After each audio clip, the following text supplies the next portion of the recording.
In this video, you're going to learn how to improve your email marketing simply from a tracking document.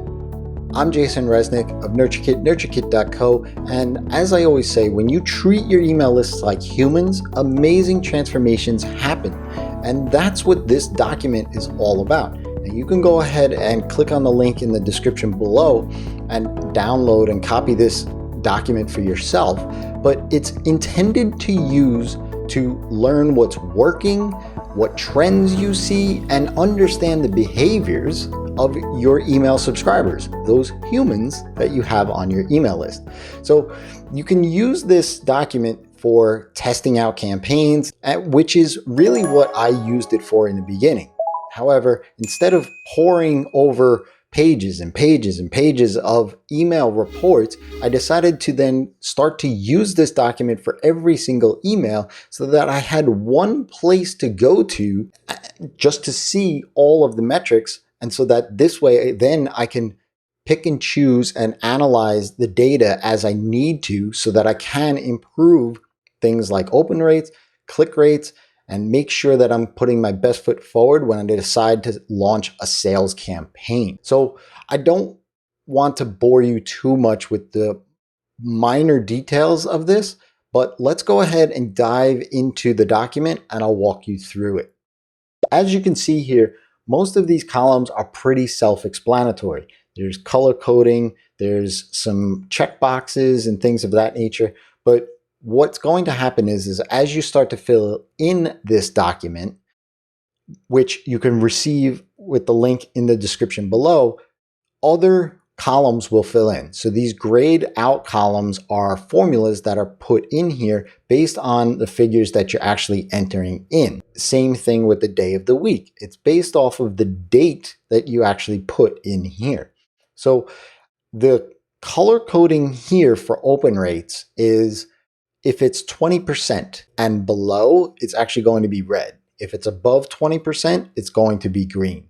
And now that's arbitrary based on your list, the size of the segment that you're sending this out to. But if something falls below 20%, it's something that you want to be aware of and look into further. So that's why I highlighted it in that color.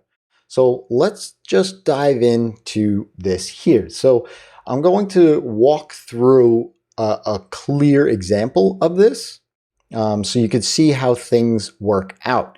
Now, as you can see, there are columns here, and some of the columns have a little note with them, right? Because not every single platform will give you every single bit of information, especially click to open rate, which is this column.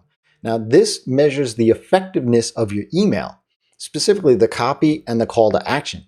Right? So not everyone will open up your email. And so while click rate, the number of clicks and the percentage of clicks is based off of the full list of recipients getting that email, click to open rate only takes into account those people that actually opened and read your email. So it helps you understand if the content and the action that you wanted that subscriber to click on resonates. Let me dive in here and I'm just going to fill in some information so you can see how this goes as you move forward. So if I put in the subject line, that's not going to change much. But if I go ahead and start to add in recipients, and then I'm going to add in the open rates, so you can see that that goes higher. The number of opens, and then the number of clicks, the number of clicks, and then the actual click percentage, you'll start to see these numbers change here, right? So the unique number of clicks, even though there was 13, based on the rate, it figures out the unique number of clicks. And so the unsubscribes, right, that doesn't affect anything, but you can start to see how things go. So if I put in the date of, that should be a Wednesday. So you'll see that it's Wednesday. I used preview text. I didn't use a PS. My call to action was a blog post title, right? And then this was just a value-based email, right? So you could see how now, if I wanted to start to learn how to, maybe I wanted to improve my open rates. Maybe my open rates start dipping. So now I can go ahead and start to look into this a little bit more and look at the subject line, right? What kind of subject lines is it? Is there a number in the subject line? What's the sentiment? Is it a question? Are there emojis? Is there a personalization aspect to it? Am I using their first name? So I can start to look at the subjects and then see what the open rate is. Now, open rate is fuzzy at best anyway, but everything does start with that, right? Like you can't, you're not going to get the click until they open, right?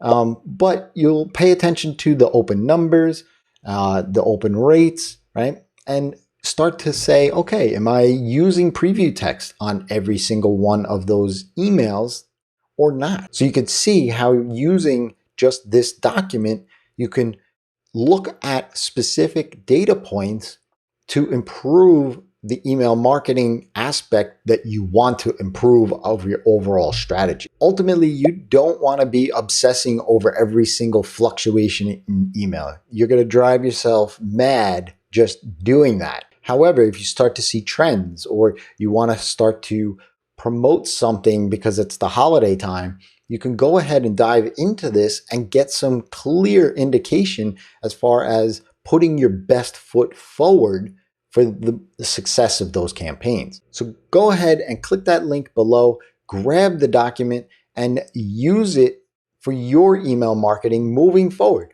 You can even backfill it if you'd like, and then you could start to then take it once a month or once every quarter and go into it and say, okay, what do I want to really improve? This is great for the summer months to start to test things with so that your Black Friday and Cyber Monday and end of year campaigns have the best chance for success. If this was helpful, smash that like button and go ahead and subscribe to the channel and click that bell icon so that you get notified the next time a video drops. And when you treat your email lists like humans, amazing transformations happen.